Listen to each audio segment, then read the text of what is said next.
네, 2018년 전기기능사 필기 1회 이제 문제를 풀도록 하겠습니다. 네, CBT 형식이고요. CBT 형식은 다 아시다시피 시험 문제가 주어지는 게 그러니까 시험지가 주어지는 게 아니고 종이가 주어지는 게 아니고 컴퓨터 모니터상에서 체크를 해서 이제 문제를 푸는 방식이죠. 그래서 그 필기 그 시험지로 필기를 봤을 경우에는 이제 문제들이 거의 정확하게 이제 여러분들이 보셨던 시험과 동일하게 이제 문제가 나오는데 CBT다 보니까 이게 매 시험 볼 때마다 문제가 다 달라요. 그래서 여러분들이 보셨던 문제 중에 나오지 않았던 문제도 있을 수 있고요. 또 이제 보셨던 문제가 나올 수도 있는데 100% 그것과 동일하다라고 볼 수는 없어요. 그 중에서 어떤 한 부분에 대한 이제 문제들을 저희가 좀 중요하다 싶은 문제들을 이제 60개를 추출을 해가지고 이제 문제를 하다 보니까 정확한 문제라고 보긴 좀 어렵지만 어쨌거나 이제 최근에 나왔던 문제들이라고 이제 보시면 될 것 같고요. 그리고 또 이제 시험 문제가 그 시험 이제 CBT 보신 분들은 아시겠지만은 전기 이론 따로 뭐 이렇게 전기 기기 따로 옛날 시험지로 나왔을 때는 이제 그렇게 나왔었는데 지금 이제 그렇게 나오진 않아요. 다 이제 섞여서 나오니까 그것도 조금 주의하셔서 시험 보시면 될 것 같아요. 하지만 이제 저희는 이제 문제를 풀다 보니까 그걸 섞어서 풀지는 않고요. 전기 이론 부분에 대한 문제 따로 하고 그다음에 전기 기기에 대한 문제를 따로 해서 이제 설명을 좀 드리도록 하겠습니다. 그렇다고 보시고 이제 1회 전기 이론 문제를 이제 먼저 풀도록 하죠. 네, 1번 문제부터 보시면 도체가 운동해서 자속을 끊었다. 기절의 방향을 알았는데 편리한 법칙이 무엇일까요? 라고 했는데 플레미의 오른손 법칙이죠. 이제 뭐 많이 보셨을 테지만 이게 이제 오른손이 있을 경우에 엄지손가락은 이제 힘의 방향이죠. 그리고 이제 검지손가락 같은 경우에는 자속, 그리고 그다음에 중지손가락은 이제 전류의 방향이라고 이제 보시면 돼요. 그래서 보통 이제 발전기에 대한 원리라고 이제 보통 설명을 많이 하는데 발전기 같은 경우에 계좌에서 발생하는 이 검지에서 나오는 자속을 이 엄지 방향으로 끊는 거죠. 자속을 이렇게 끊어요. 그래서 자속이 이렇게 검지 방향으로 가고 있을 때 엄지 방향으로 이렇게 자속을 끊으면 그러면 그때 도체에는 이 중지 방향의 전류가 흐른다더라라고 하는 게 이제 오른손 법칙이 되는 거죠. 그래서 문제에서처럼 도체가 운동해서 자속을 끊었을 때 아까 말씀드렸듯이 검지 방향의 자속을 엄지손가락의 도체가 끊었을 때 그때 기절력의 방향을 알아내는 편리한 법칙이 오른손의 법칙이다. 중지 방향으로 전개가 형성이 된다라고 이제 보시면 될 것 같아요. 두 번째, 전자냉동기에 대한 원리로 이용되는 것. 그러니까 일반적으로 저희가 이제 냉장고라고 하는 거죠. 냉장고라고 하는 것에 대한 원리는 이제 펠티의 효과죠. 두 개의 다른 금속을 접속해 놓고 거기에 전류를 흘려주게 되면 열의 흡수 또는 발생이 일어난다. 이것과 항상 같이 쌍으로 기억을 하셔야 되는 게 1번 보기에 나오는 제어벽 효과입니다. 열전대. 이거 이제 반대로 열의 흡수 또는 발생이 이루어지면 그 접합면에서 전류가 기절력이 이제 발생을 한다. 이제 이런 거니까. 그래서 여러분들이 이거 기억하실 때 제어백은 열전대, 펠티에는 전자냉동기 이렇게 해서 쌍으로 항상 같이 기억을 좀 해두시면 좋을 것 같아요. 3번 순시전류는 얼마일까요? 네. 저희가 이제 순시값이라는 게 있죠. 순시값. 네, 순시값은 보통 우리가 교류에 대해서 표현을 할 때에 교류가 이렇게 사인 파형으로 혹은 이제 코사인에 대한 파형으로 이제 이루어질 때에 얘 값이 얼마냐라고 만약 누가 물어본다면 여기에서에 대한 값이 다르고 여기에서에 대한 값이 다르고 여기에서에 대한 값이 다 다르죠. 어느 거를 기준으로 해서 얘가 뭐 100V다, 뭐 10V다라고 표현을 할 수가 없잖아요. 그래서 그것을 어떤 수학적인 표현을 가지고 순시값을 나타낸 거죠. 그래서 예를 들어서 전압이라고 한다면 전압의 최대값에다가 이게 0에서부터 이렇게 시작하는 파형 우리가 사인 파형이라고 하는 거죠. 그래서 사인 시간의 흐름에 따라서 오메가 t 이렇게 표현한 것을 이제 우리가 뭐라고 부르냐면 순시값이다라고 부르는 거죠. 그러면 이 시간에 따라서 내가 얼마인지 정확하게 이제 구할 수 있을 테고 그 전체적인 모양은 이런 사인에 대한 모양이다라고 이제 우리가 알 수 있는 거니까 그래서 이렇게 표현된 것을 우리가 순시값이라고 이제 부르는 겁니다.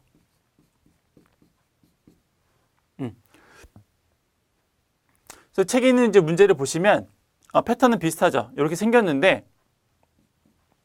책에 이제 요 순식값에 대한 전압이 얼마가 나왔냐면 100사인에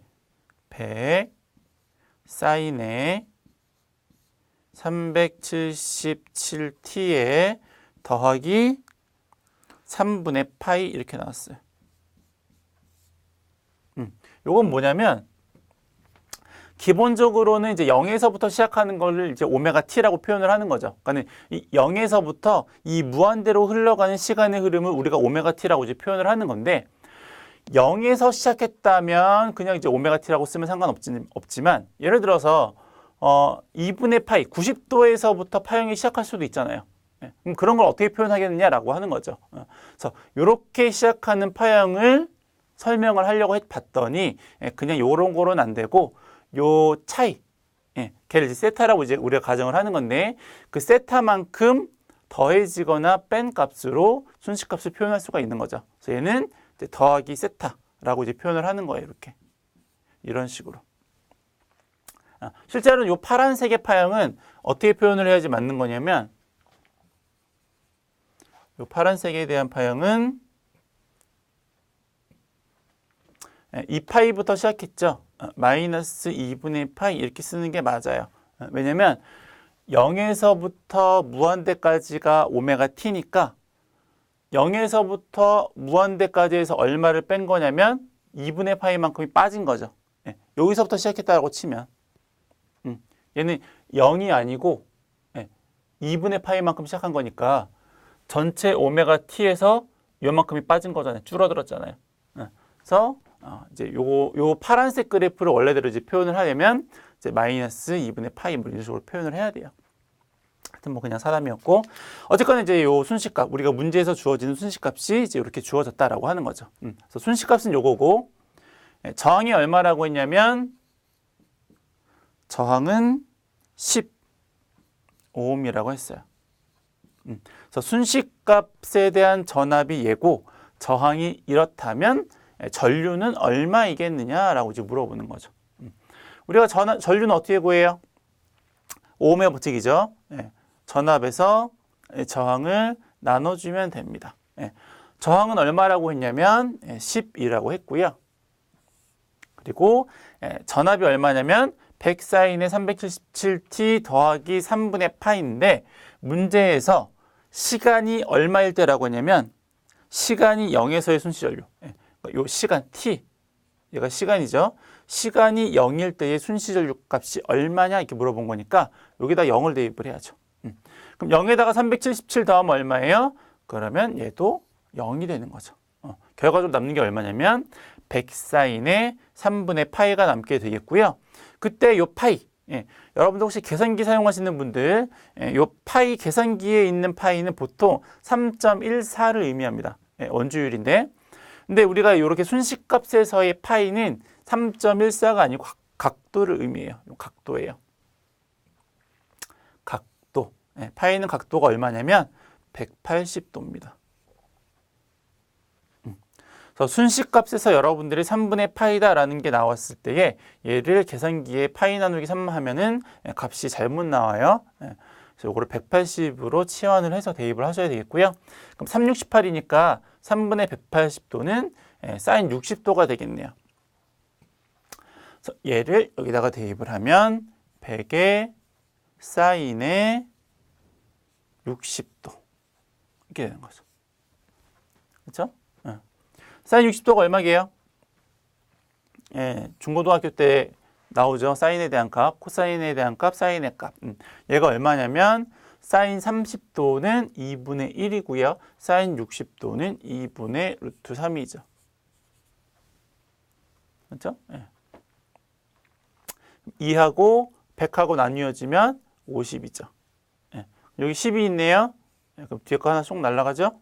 결과적으로 얼마냐면 5의 루트 3A가 시간이 0일 경우의 순식값이다 라고 하는 거죠. 그래서 뭐 이렇게 보시면 되겠고요. 4번 에너지를 구할 때에 에너지를 구하는 식이 인덕턴스에 대한 거냐 아니면 정전 용량 혹은 콘덴서에 대한 거냐? 콘덴서 이거요? 한글로 갑자기 쓰려니까는 콘덴서. 좀 다르죠. 에너지에 대한 거예요. 에너지를 구하십시오. 라고 했을 경우에 여러 가지 식이 있긴 한데 가장 대표적인 식이 왜 반만식이에요. 왜 반만 2분의 1이 반이죠.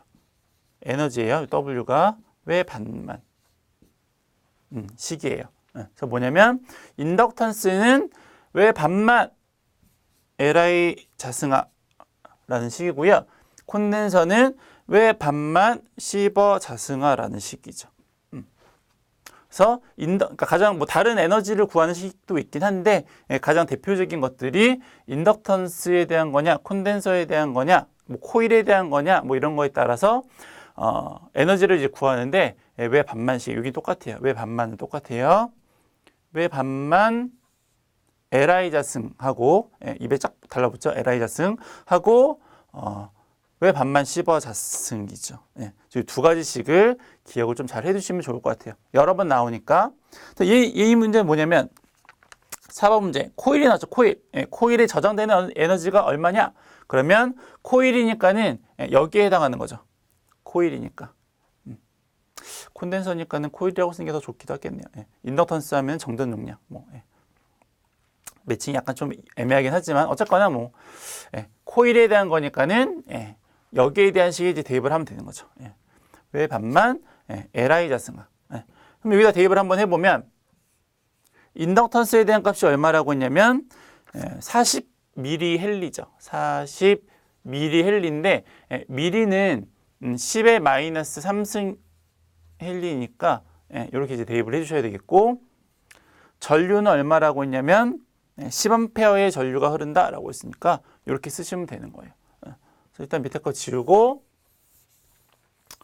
요거를 다시 한번 식을 정리를 해보면 이렇게 되는 거죠. 2분의 1에 곱하기 40에 곱하기 10의 마이너스 3승 여기 이제 코일 인덕턴스에 대한 값이고 거기에다가 전류가 10의 제곱 이렇게 쓰는 거죠. 단위를 통일시켜 준 거예요.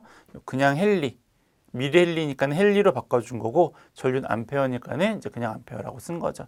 그래서 이렇게 해가지고 계산기를 눌러 보시면 얘가 얼마가 나오냐면 2줄이 되겠다. 이제 그런 거죠. 그렇죠?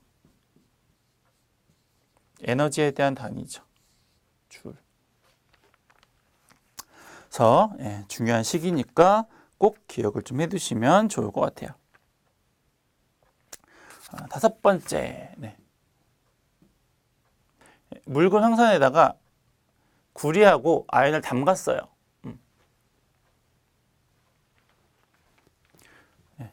묽은 황산에다가 SO4죠. 여기다가 아연이랑 ZN 하고 CU 편의점 아니고요. 구리를 이제 담갔죠. 그리고 그 사이에 이렇게 전류가 이제 흐르도록 예를 들어서 이렇게 전구를 달았다고 치죠. 이렇게 달면 전류가 이렇게 흘러서 건전지처럼 이제 역할을 하게 되죠. 그렇죠?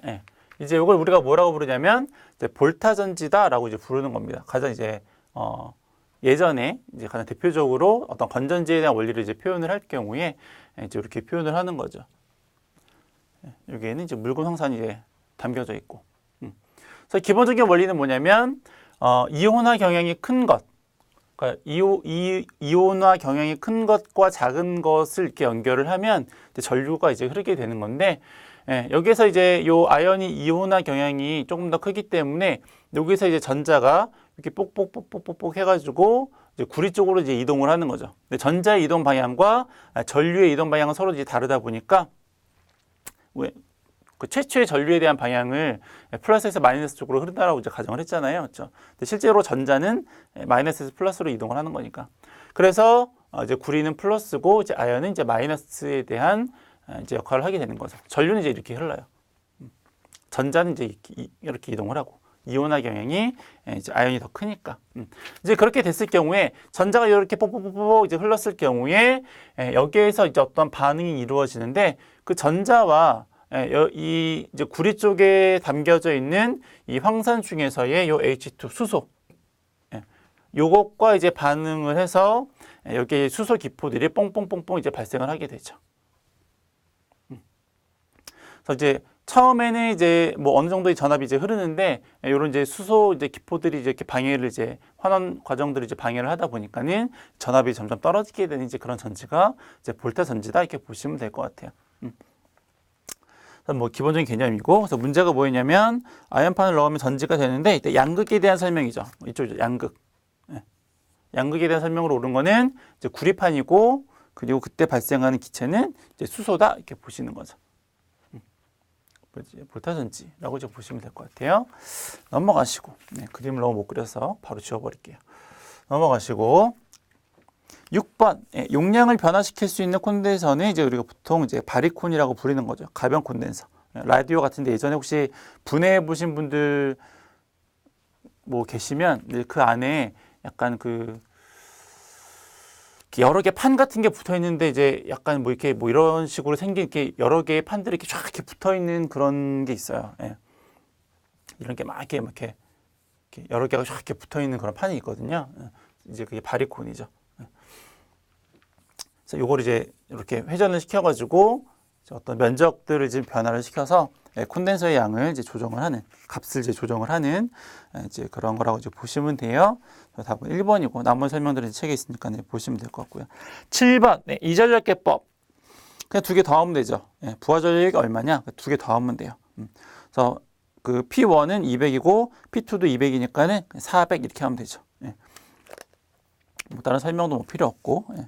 그냥 평형부하가 나왔을 경우에 부하전력을 물어보면 이렇게 이전력계법에 대해서 부하전력을 물어보면 더한다 이렇게 보시면 돼요. 더하시면 되고 8번 열량이 얼마나 될까요? 열량 보통 이제 우리가 칼로리라고 이제 많이 표현을 하는 거죠. 그래서 보통 일단 이거부터 시작을 하면 I 자승의 R 보통 우리가 이제 전력이라고 하는 건데 이제 와트죠. 여기에다가 시간을 곱하면 와트 세컨드에 여기다가 시간을 곱하면 얘가 뭐냐면 한 1이 돼요. 1. 주울이죠.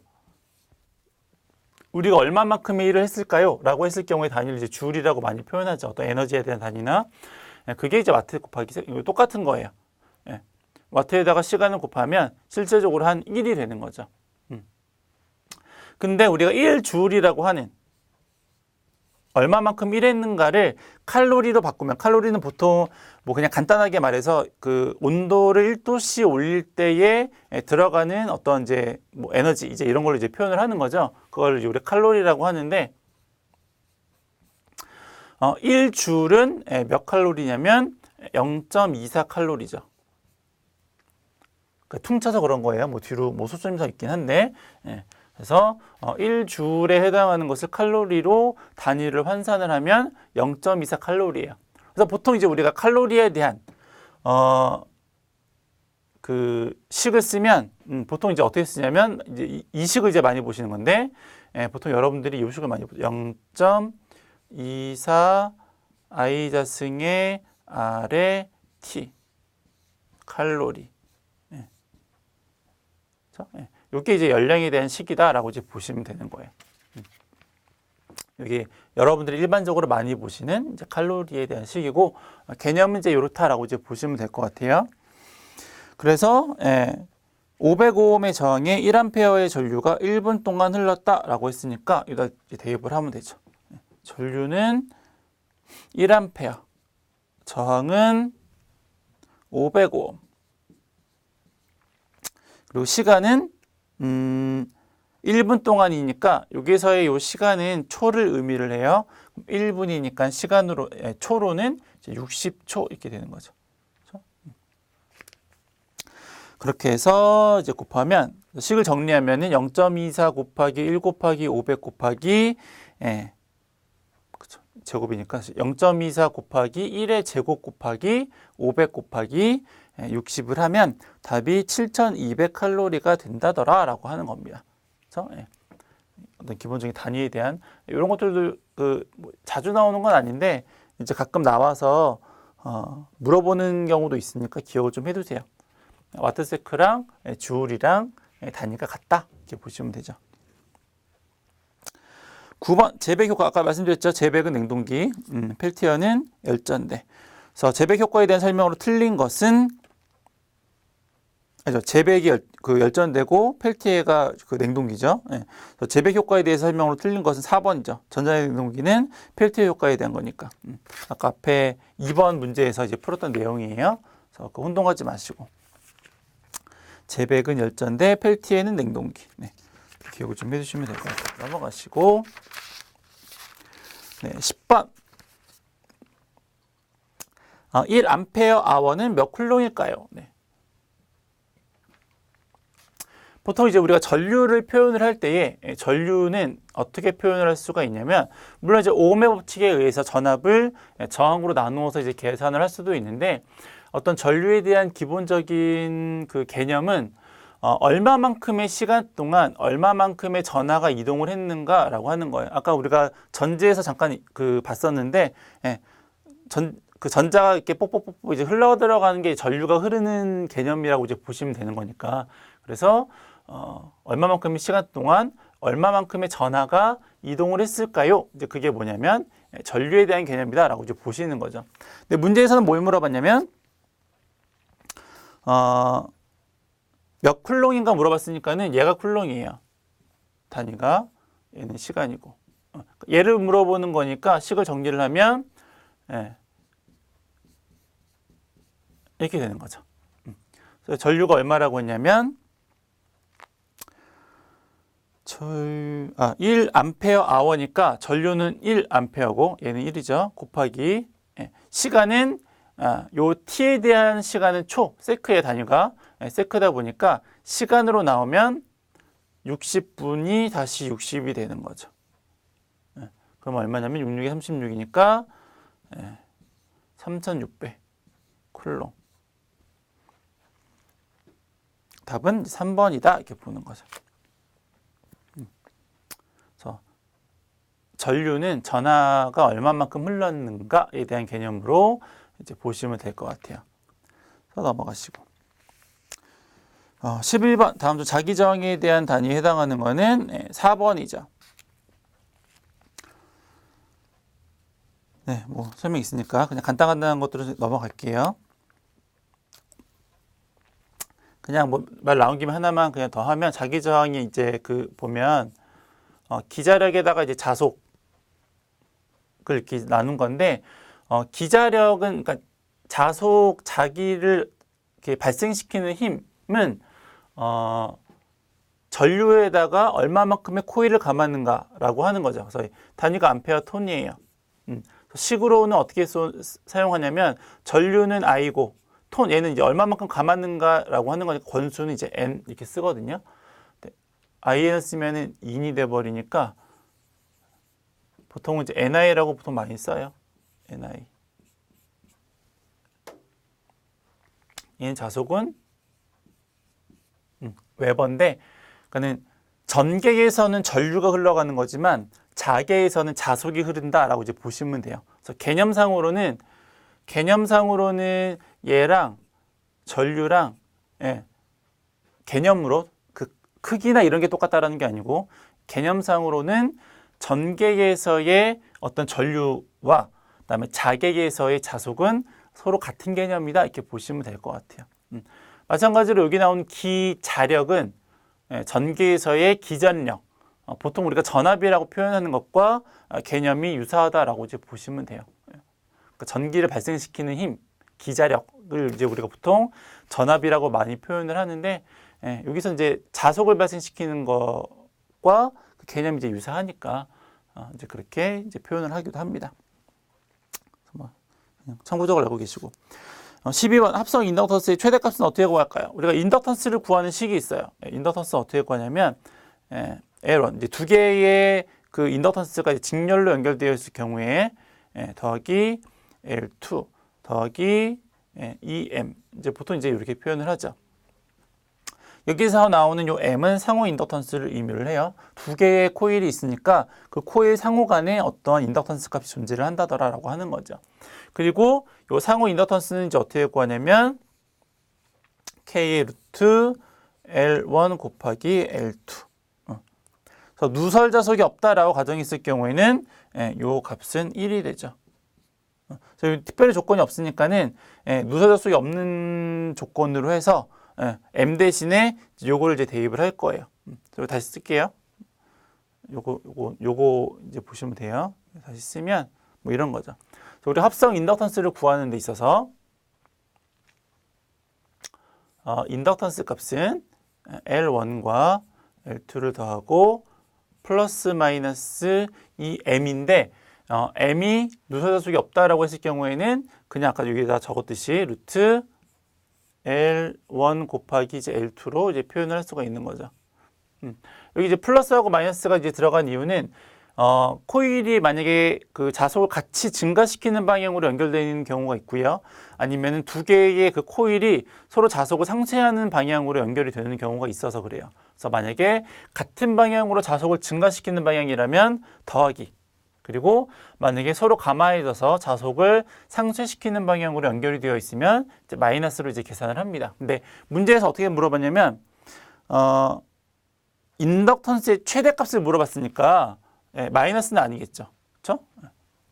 최대값을 물어봤으니까 더해야 되겠죠. 빼면 최대값이 안 될 테니까. 그래서 가동 접속으로 되어 있을 경우에 인덕턴스를 구하면 되겠다라고 하는 거고요. 나머지는 이제 대입을 하면 될 거예요. 얼마가 나왔냐면 두 개의 이제 자체 인덕턴스인데 하나는 0.255, 하나는 0.23이래요. 얘는 25, 얘는 0.23, 얘도 0.25에 얘도 0.23 이렇게 되는 거겠죠. 그죠? 그래서 대입을 해서 계산기로 눌러 보시면 답이 0.96헬리가 나온다라고 이제 뭐 하는 거니까 계산기 눌러보시고 계산기 누르실 때 조심하실 점 그냥 일반적으로 그냥 계산기 눌러서 만약에 이렇게 뒤에 부분만 할게요. 0.25 곱하기 0.23 이러면 얘만 루트가 씌워지고 얘는 루트가 안 씌워지는 이제 경우가 있으니까 계산기에다가 입력하실 때에는 꼭 여기다 이렇게 가로를 쳐주셔서 계산기로 눌러주시면 될 것 같아요. 넘어가고 13번 단상 반파 종류에 의해서 발생하는 직류 전압의 평균값이 얼마일까요? 그 표에 13번에 표에 보시면 그 표가 나오죠. 근데 그거 말고도 정류한다 라는 말이 나오면 두 가지를 좀 기억을 해주시는데 하나는 반파냐 아니면 전파냐. 물론 이제 단상일 경우에 삼상하고 이런 거 빼고 단상일 경우 단상에 대해서 단상은 파형이 하나라는 거죠. 단상에 대한 반파 종류와 전파 종류. 이거 이제 보통 그 책에 있는 표현으로 하면은 평균값이죠. 반파 종류, 그러니까는 어떤 그 정연파가 있는데 그 정연파의 반파에 대한 평균값을 물어보는 경우하고 전파에 대한 평균값을 이제 물어보는 경우가 있어요. 그래서 요거를 이제 기억을 하실 때 반파의 경우에는 0.45의 실효값, 전파의 경우는 요거 2배니까는 0.9의 실효값 이렇게 기억을 좀 해두세요. 뭐 파이분의 최대값 뭐 이렇게 기억을 하셔도 되는데 이렇게 기호 뭐 이런 거 들어가는 것보다는 그냥 숫자를 깔끔하게 보는 게 편하니까. 그래서 요거 같이 단상 반파 정류에 의해서 그렇죠? 단상 반파 정류에 의한 평균값이 얼마냐 이렇게 물어보면 요거는 결과적으로는 직류값을 물어보는 거예요. 이 평균값을. 그러면 요거를 대입을 하면 되고, 만약에 동일한 문제가 나왔는데 단상 전파 정류를 했을 경우에 대한 평균값이 얼마냐? 그러면 요거를 대입을 하시면 돼요. 그래서 요거는 0.45에다가 실효값이 200이라고 했죠. 여기 실효값이 최대값 아니고 실효값이에요. 그래서 0.45에다가 곱하기 200 이렇게 하시면 돼요. 그러면 답이 똑같이 이제 90이 나와요. 45에 2배 하면 90이 되니까, 그렇죠? 예. 소수점 2개 뻥뻥, 0 2개 빵빵 없어지면은 이제 답이 90이 된다라고 하는 거죠. 책에 있는 풀이처럼 하셔도 되고요. 아니면은 정류일 때의 정류 반파냐, 정류했을 때의 전파냐라고 해서 0.45하고 0.9하고 이렇게 기억을 하시는 것도 나쁘지 않아요. 나중에 기계에서도 요 비슷한 문제가 있거든요. 14번 석출된 물질의 양이 통과된 전기량 및 화학당량하고는 이제 서로 비례한다 이렇게 보시면 되고, 넘어갈게요. 15번 두 전하가 자유공간 2m의 거리에 있을 경우에 그 사이에 작용하는 힘은 우리가 쿨롱의 법칙으로 이제 구하게 되죠. 쿨롱의 법칙 굉장히 중요하죠. 쿨롱이라는 사람의 법칙이죠. 법칙. 그래서 두 개의 전하가 서로 힘을 어떻게 작용을 하는가에 대한 내용이고요. 보통은 이제 9 곱하기 10의 구승에다가 곱하기 그 두 개의 전하의 거리에다가 전하의 크기 Q1의 Q2. 이게 이제 쿨롱의 법칙이죠. 얘는 전개에서에 대한 쿨롱의 법칙이고 자기에 대해서 이제 쿨롱의 법칙도 있는데 일단 그건 뒤쪽에 다시 한번 나오면 한꺼번에 정리를 좀 해드릴게요. 어쨌건 이렇게 구하면 돼요. 대입을 하면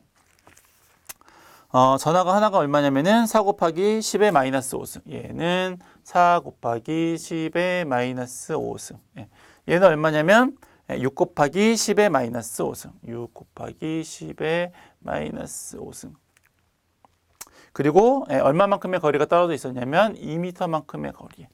그렇죠? 그래서 대입을 하면 되죠.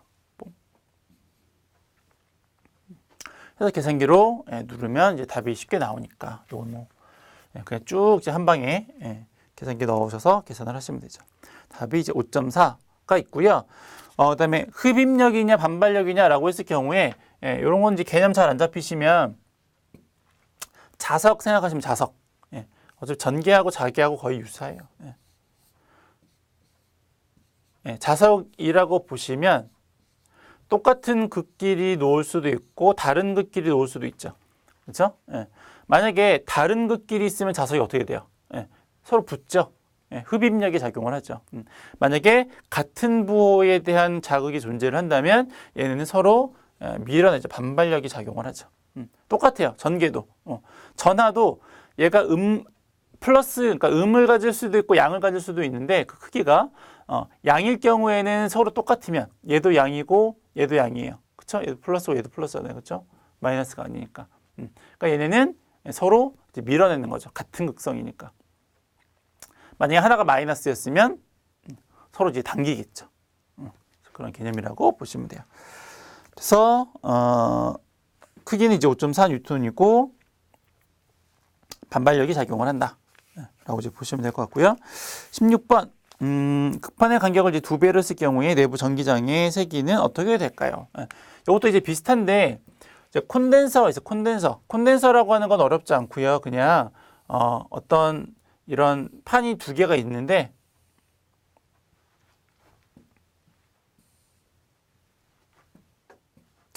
그렇죠?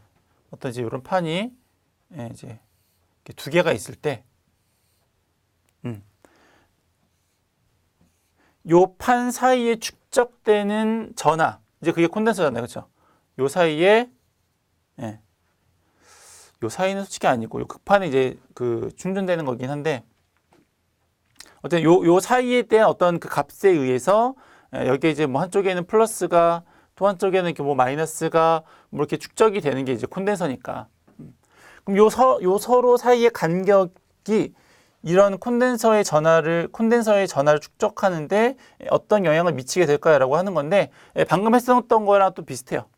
자석을 여러분이 한번 이렇게 붙여보시면 가까우면 가까울수록 그 힘이 더 세잖아요, 그렇죠? 가까우면 가까울수록 그 힘이 더 세요. 얘도 마찬가지예요. 극판이 이렇게 더 가까이 붙으면 붙을수록 이 서로 전하들이 훨씬 더 이제 힘이 많이 이제 붙는다라고 하는 거죠. 전하들이 훨씬 더 많이 축적이 되고요. 떨어지면 떨어질수록 힘이 좀 약한 거죠. 그러니까 가까우면 힘이 세고 멀리 있으면 힘이 약해요. 그러니까는 극판이 가까울수록 전하가 훨씬 더 많이 축적이 된다라고 개념상 그렇게 보시면 돼요. 무슨 정확한 뭐 학설이나 뭐 이런 건 아니에요. 그러니까 여러분들 이해하시기 쉽게 이제 설명을 해드리려고 이제 그렇게 하는 거고요. 이제 걔를 이제 식으로 따지면은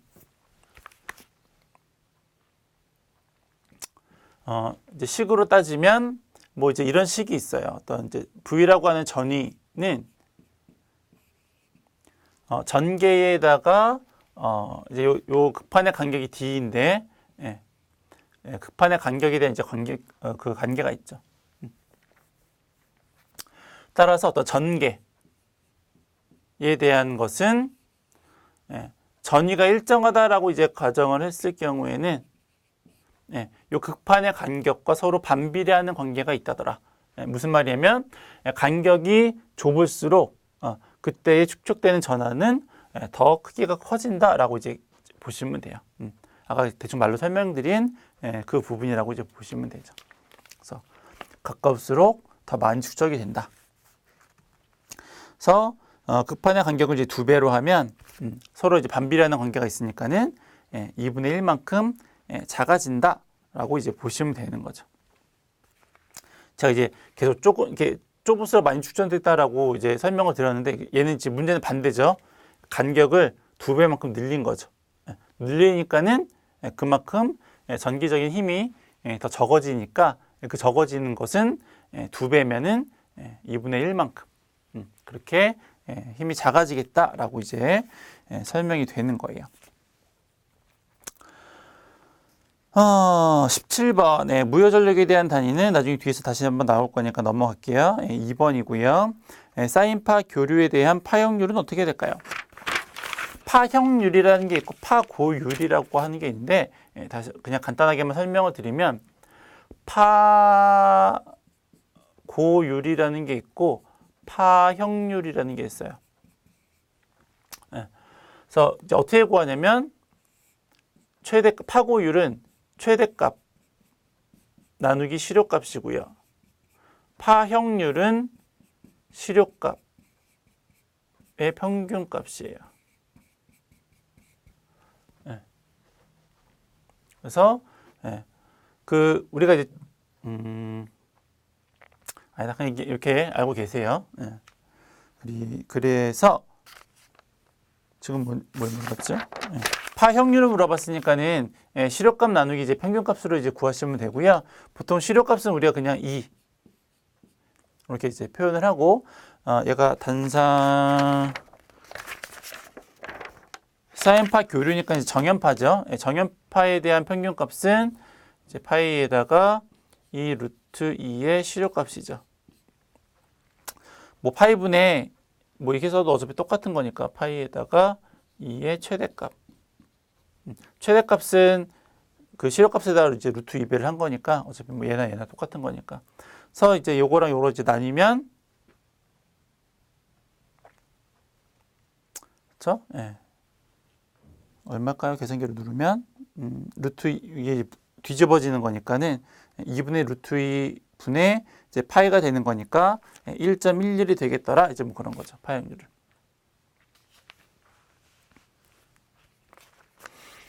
아니면 아까 이쪽에서 잠깐 설명했었던 거를 약간 그 적용을 한번 해보면, 아까 이쪽에서 뭐 했었냐면 단상 반파냐 단상 전파냐 이제 그거 했었잖아요. 그렇죠?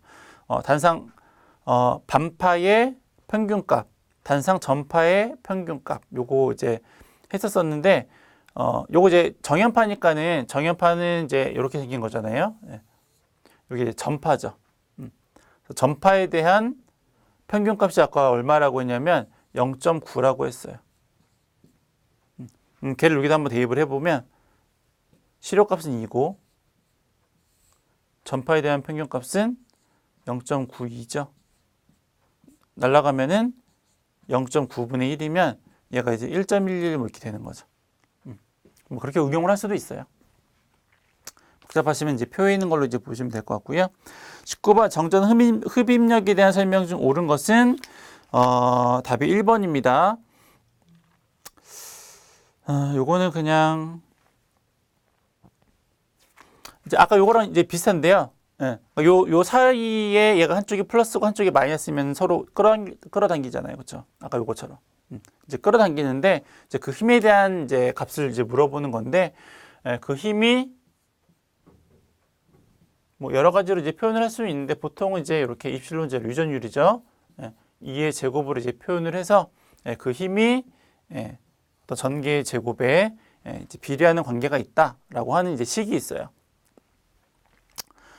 그래서 이제 뭐 전압의 제곱에 비례한다 이렇게 보시면 되죠.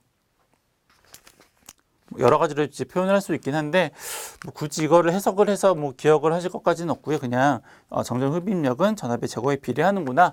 요 식 정도만 하나 더 참고적으로 알고 계시면 될 것 같아요. 나올 것 같지는 않은데 혹시 몰라서. 20번. 요거까지만 하면은 일단 전기 이론 이제 문제를 풀겠는데 끝내겠는데 요것도 굉장히 중요하죠. 우리 피타고라스 선생님한테 굉장히 감사를 해야 돼요. 전기에서 이 피타고라스의 정리는 굉장히 이제 유용하게 사용이 되거든요. 그래서 이제 피타고라스의 정리를 이제 할 건데 문제가 뭐냐면 역률이 얼마나 이렇게 물었어요. 역률이 얼마일까요? 역률은 이제 피상 전력과 유효 전력에 대한 비죠. 무효 전력까지 쓰고 얘는 이제 보통 와트로 표현이 되고 얘는 이제 보통 이제 VA로 표현이 되는데 이렇게 돌리면 코사인이죠. 우리 이제 코사인 세타를 이제 역률이라고 일반적으로 이제 많이 표현을 하고요. 요거는 피상분의 유효분으로 이제 계산을 하게 돼요. 200V고 40W의 형광등이라고 했으니까 얘가 와트죠. 얘가 얼마냐면 40W죠. 얘는 지금 주어지진 않았는데 피상전력은 어떻게 구하냐면 전압에다가 전류를 곱하면 되죠. 단위가 뭐예요? VA죠. 전압과 전류. 그렇죠? 전압은 얼마라고 했냐면 200V. 그렇죠? 전류는 얼마라고 했냐면 형광등에 흐르는 전류가 0.42. 그래서 이거 분의 요거 하면은 이제 답이 되는 거고요. 그러면 계산기로 누르면 0.476 뭐 이렇게 나오는데 이제 퍼센트로 물어보는 건 이제 곱하기 100을 해야 된다라고 하는 거죠. 일단 곱하기 100. 퍼센트를 표현을 하자면 그러면 47.6%가 답이 된다더라. 이제 뭐 그런 거죠. 이거는 굉장히 좀 중요한 개념이니까 꼭 기억을 좀 해두시고 다음에 한 번 더 나오면 설명을 좀 드리도록 하겠습니다. 그래서 전기 기능사 필기 1회 전기 이론 문제를 모두 풀어보았습니다.